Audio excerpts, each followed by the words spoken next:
Hello everyone, welcome back to GK today. तो Sunita Williams और बच विल्मोर ये दोनों इंटरनेशनल स्पेस स्टेशन में अभी हैं। इनको अभी और भी ज़्यादा समय बिताना पड़ेगा। इनका ये है कि करीब फरवरी 2025 से पहले इनका लौटने की फ़िलहाल कोई संभावनाएं नज़र नहीं आ रही है। तो ये टॉपिक जो हमारा है astronauts stuck in space what happened, इसको हम देखेंगे।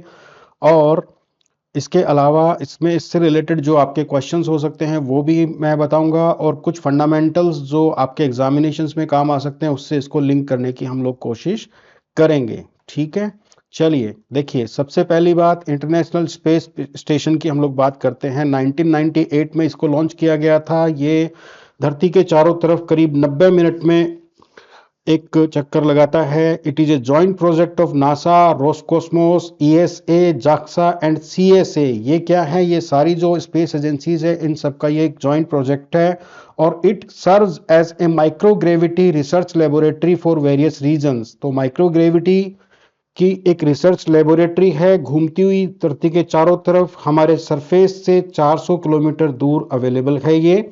ठीक है, और इसका जो साइज है वो एक फुटबॉल फील्ड के बराबर है। यहाँ पे एस्ट्रोनॉट्स रहते हैं और वहाँ काम करते हैं। जितने भी स्पेस मिशंस होते हैं वो उनको पूरा करने के लिए। ठीक है, अब मैं ये बता दूं, विलियम्स और विल्मोर ये कब गए थे वहां पे? जून में गए थे। जून में किससे गए थे? बोइंग का स्टार लाइनर जो है इससे गए थे। ये वाला जो स्पेस व्हीकल है इसको यूज करके वो लोग इंटरनेशनल स्पेस स्टेशन तक पहुंचे थे। लेकिन समस्या ये हुई कि चूंकि पहले ये 2 यात्राएं कर चुका था और उसमें कोई प्रॉब्लम्स नहीं थी, लेकिन इस बार जो है जब इसको ले जा रहा था तो इसमें जो है हीलियम लीक पाया गया। कहाँ पे? इसके प्रोपल्शन सिस्टम के अंदर। तो उसकी वजह से, लेकिन ये जो समस्या थी इसको कोई बहुत ज़्यादा क्रिटिकल नहीं माना गया था, लेकिन बाद में फिर समस्याएं और आ गई और उसकी वजह से जो इनकी वापसी है उसको लेकर के, उनकी सुरक्षा को लेकर के कुछ क्वेश्चंस उठे और इसकी वजह से फिर ये इनका आना वहां से टाल दिया गया। ठीक है, अब नासा ने और बोइंग ने दोनों ये बोल रहे हैं कि वो स्टार लाइनर को जल्दी ठीक कर देंगे। लेकिन अगर ऐसा नहीं होता है तो एक चांस ये है कि स्पेस एक्स जो है उसका स्पेसक्राफ्ट जाएगा और फरवरी 2025 तक ये लोग वापस जो है आने की इनकी उम्मीदें हैं। चलिए, अब आगे बढ़ने से पहले मैं एक क्वेश्चन आपसे, सुनीता विलियम्स जो है इंडियन ओरिजिन है, इससे रिलेटेड मैं एक क्वेश्चन आपसे पूछना चाहूंगा। पहले तो मैं इनके बारे में बता दूं कि सुनीता विलियम्स जो है एक अमेरिकन एस्ट्रोनॉट हैं, फॉर्मर यूएस नेवी ऑफिसर भी हैं। She holds the record of longest space flight by a woman, 195 days. ठीक है, she has completed 7 space walk so far and most by a woman. ठीक है, ये भी आपको ध्यान रखना है। 1965 में इनका जन्म हुआ था अमेरिका के अंदर। सी इज ऑफ इंडियन डिसेंट। और अब आगे बढ़ने से पहले मैं एक प्रश्न आपके सामने रख रहा हूं। ये प्रश्न आपके एग्जामिनेशन के लिए है, फोकस आपको एग्जामिनेशन को करता है। चलिए, अब एक प्रश्न देख लेते हैं। प्रश्न है, consider the following astronauts: Sunita Williams, Chiaki Mukai, Yvonne Cagle and Peggy Whitson. इनमें से ये पूछ रहा है which of the above astronauts have participated in more than one space mission. ठीक है, तो सुनीता विलियम्स का तो आपको सबको पता ही होगा, ये तो है ही, ये तो इंक्लूड होगा इसमें। आपको मैं बता दूं 1, 2 and 4 will be the correct answer. Sunita Williams has participated in 2 space flights. अब थर्ड हो गई है उनकी, logging for 322 days in the space. Chiaki Mukai flew on 2 space shuttle missions, STS-65 and STS-95। Peggy Whitson जो है उन्होंने भी complete कर दिए मल्टीपल मिशंस। ठीक है, और इसमें जो योवने कैगल जो है उन्होंने अभी स्पेस में, तो ये जो है इस क्राइटेरिया में नहीं आती हैं। ठीक है, चलिए, अब जो इसको समझने के लिए जो क्वेश्चंस और आंसर्स है, मैं पहले सिंपल क्वेश्चंस बताता हूं फिर आपको डिफिकल्ट क्वेश्चंस बताता हूं। पहला है कि what caused Sunita Williams and Butch Wilmore to extend their stay on the ISS. तो ये है वजह क्या है इसकी, बोइंग का जो स्टार लाइनर है that experienced technical issues delaying their return until potentially February 2025। ठीक, ये हो गया। दूसरी बात है कि what was the initial plan, क्या था उनका? विलियम्स और Wilmore were scheduled to return after 1 week, 7 दिन या 8 दिन के अंदर इनको वापस आना था। लेकिन उनका जो स्पेस यान है that encountered multiple leaks in the Starline system. तो ये हो गया इसका। थर्ड जो है, how is the ISS accommodating the astronauts during the extended stay. तो ये कैसे हैं, तो ISS जो होता है वो कोई छोटी मोटी जगह नहीं है, वहाँ पे कंफर्टेबली 6 मंथ्स वहाँ आराम से रह सकते हैं। There is ample space, 6 bedrooms हैं वहाँ पे, 2 बाथरूम्स हैं, and they have the resources for daily activities and experiments. तो उनको कोई अभी के लिए ये है कि चिंता की बात नहीं है। इसके बाद में अगला है प्रश्न कि what health risks do astronauts face due to prolonged exposure।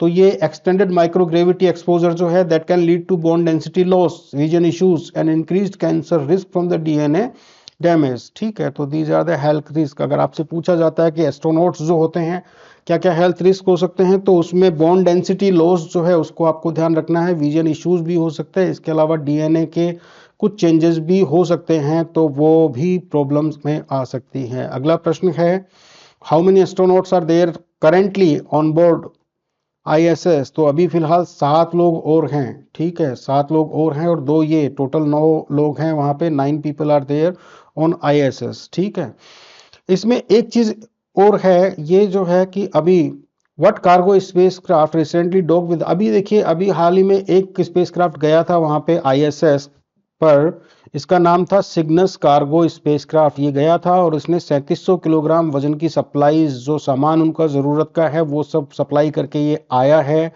लेकिन एस्ट्रोनॉट्स जो है ये इससे वापस नहीं आ सकते, क्योंकि ये कार्गो स्पेसक्राफ्ट है, इसमें ह्यूमन स्पेस फ्लाइट की जो सिक्योरिटीज़ की जो रिक्वायरमेंट्स होती है वो पूरी नहीं होती हैं, तो इसकी वजह से ये इसमें वापस नहीं आए हैं। ठीक है, अब ये चीज है important, what record the extended space stage exist and who holds it. ठीक है, तो सबसे लंबी जो स्पेस ट्रेवल है उसका रिकॉर्ड किसके नाम है, तो रशियन कॉस्मोनॉट वलेरी पोलियाकोव। ठीक है, ये मैं इनकी तस्वीर दिखा देता हूं आपको। ये है,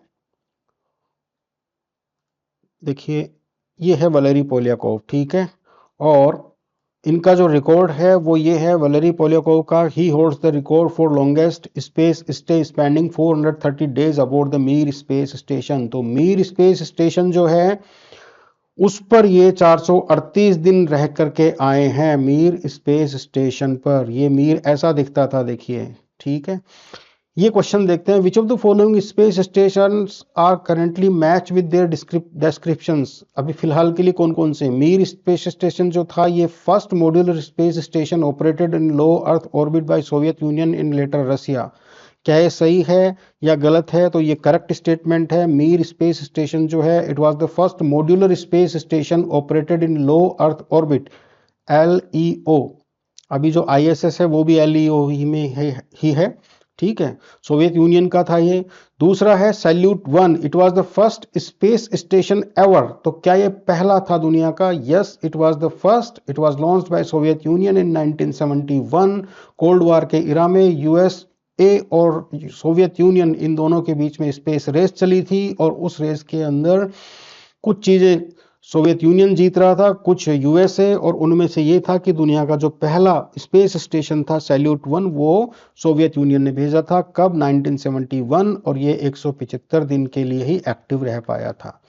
अगला स्टेटमेंट है Soviet Skylab the United states first space station launched in 1973 focused on scientific experiments. तो ये भी करेक्ट स्टेटमेंट है। 1973 में, देखिए 1971 में सैल्यूट 1 गया, तो अमेरिका ने भी अपना छोड़ दिया स्काई लैब। कब, 1973 में। इसका जो फोकस था वो भी साइंस एक्सपेरिमेंट्स ही था। इसके अलावा तियांगोंग 1 जो है it is A series of Soviet military space stations. तो यहाँ ये स्टेटमेंट गलत हो गया है, तियांगोंग 1 चाइना का है, आप सभी को पता ही होगा।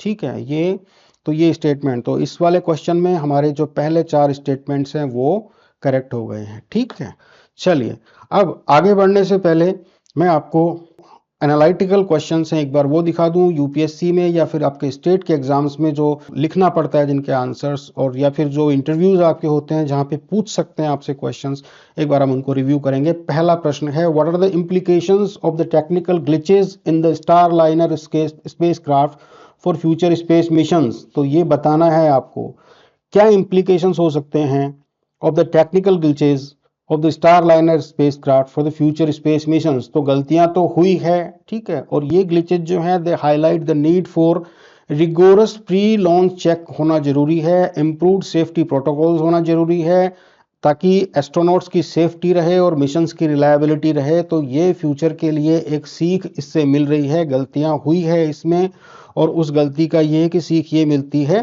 कि नेक्स्ट वाले जो मिशंस हैं वो उनमें ये सब ना हो, तो उसमें ये सेफ्टी प्रोटोकॉल्स और pre launch checks, rigorous pre launch checks के ऊपर इन्फेसिस आपको भी करना है अपने आंसर के अंदर।